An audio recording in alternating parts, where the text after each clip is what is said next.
May kanya-kanya na ang paraan ang ilang tsuper sa gitna po ng pagtaas ng mga presyo ng produktong petrolyo. Ang ilan sa kanila babawasan muna ang pamamasada o kaya naman ay maghahanap muna ng ibang pagkakakitaan. Balitang hatid ni Ian Cruz. Sa nakalululang taas presyo ng langis, mahabang pila at pag-iisip kung makakabawi ba, mga namamasada ang unang-unang umaaray sa mega oil price hike. Wala, bigat, ang hirap. Parang dito na napupunta yung kita eh. Minsan pag wala pa sa hero, wala na. Kahit si baga mo, mauubos din gas mo, may pila ka ulit. Panibago na naman yung din, di ba? Wala tayong magagawa. Laban lang. Ang tsuper na si Alison, nakaapat na ikot na raw pero wala pang kinikita. Hanggang mamaya pa ako nito. Hindi ko alam kung kikita.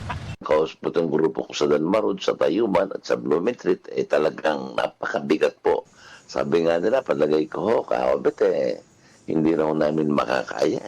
Kami po muna siguro mag-construction workers o magtitinda muna kami ng mga barbecue. Ganito rin daw ang plano ng ilang driver sa Malolos. Dahil yung isang biyahe po namin ay may 100 lang po ang kinikita namin, 80 pa ang ulo.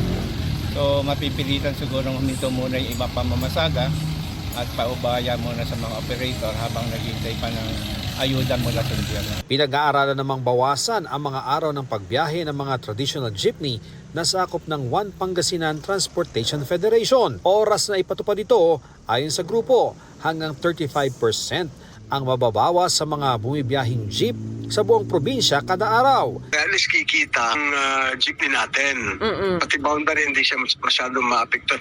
Pag-adjust lang siya. Sa Dagupan City, babawasan din ang bibiyahing bus kapag kaunti lang ang pasahero at magdaragdag na lang daw kung kailangan. Ilang magsasaka naman sa Mangaldan ang nagsabing baka hindi muna makapagtanim bunsod ng pahirapang pagbili ng petrolyo. Nakahanda naman na ang pondo ng Department of Agriculture para sa fuel subsidy. 75 million pesos ang ilalaan sa mga mangingisda at 75 million pesos din sa mga magsasaka. Pati turismo, apektado. Planong itaas ang singil sa ilang nirerentahang sasakyan sa Bohol para sa mga ibubuk pa lang ayon sa Bohol Confederation of Tourist Transport Providers. Susundin ang dating presyo sa mga nakapag-reserve na bago ipatupad ang taas presyo sa langis. Plano ring dagdagan ng 10 piso ang pasahe sa ilang bumibiyaheng fiberglass boat sa Guimaras. Sa una, ang presyo pa lang is 50 something. Subong sa mga gas station na may ara na 70 plus. Ang pinakanubo is 65 up. Dako gini ang kita namon, grabe gini pagbuhin. Will entirely depend on their presentation. Kaya siyempre, kinanglan Manila nga ipatpat sa aton nga mga local government units nga mapasaka sila kag ano ang kantidad nga ipasaka nila. Umaaray din sa labis na pagmahal ng langis ang ilang maliliit na negosyante sa Kalibo Aklan. Kailangan namin itaas yung presyo ng aming mga pagkain. Tapos, yung mga bilihin sa market, tataas din yan. Sana tutulungan tayo ng ating gobyerno. Sa Zamboanga City, isang gasoline station ang nagsara na muna habang naghihintay ng bagong supply. Ganoon din ang isang gasolinahan malapit sa Baguio General Hospital. Ayon sa ilang motorista, nagkakaubusan din sa iba pang gasolinahan. Sa buong lungsod, mas mahal ng hanggang 10 piso ang kada litro ng langis kumpara sa ilang mabababang lugar.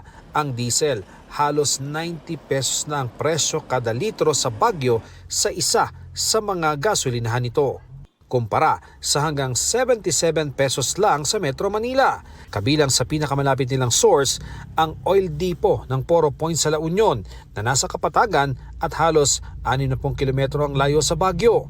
Sa delivery po kasi, medyo mas malayo po dito, tapos paangat po kasi yung delivery kaya medyo mas mahal po. Unlike po sa baba po na mas malapit po yung talagang pinagkukunan po namin ng fuel. Tulad ng Baguio, mas mahal din ang presyuhan sa iba pang malalayong isla at lugar sa bansa. Sa Batanes, nasa 95 pesos na ang kada litro ng diesel. Ang pinakamalapit na oil depot sa kanila nasa Ilocos Region pa. Sa isla ng Catanduanes, nasa 88 pesos kada litro na ang diesel. Habang sa Masbate Island, hanggang 92 pesos ito kada litro. Ang piston, planong maghain ng 5 pisong provisional fare increase para sa buong bansa. Pero baka hindi na raw yan kailanganin kung may patutupad ang hiling nilang ibasura ang oil deregulation law at tanggalin ang excise tax at VAT sa langis. Ang fuel subsidy makakatulong raw pero hindi sagot sa kinakaharap nating krisis. Sinasabi ng mismo ng LTFRB na magbibigay sila ng 5,000, ito ay kukonsumin lamang natin sa loob ng 3 araw na pamamasada. Anong saysay ng fuel subsidy kung tuloy-tuloy na tumataas ang presyo ng petrolyo? Ian Cruz nagbabalita para sa GMA Integrated News.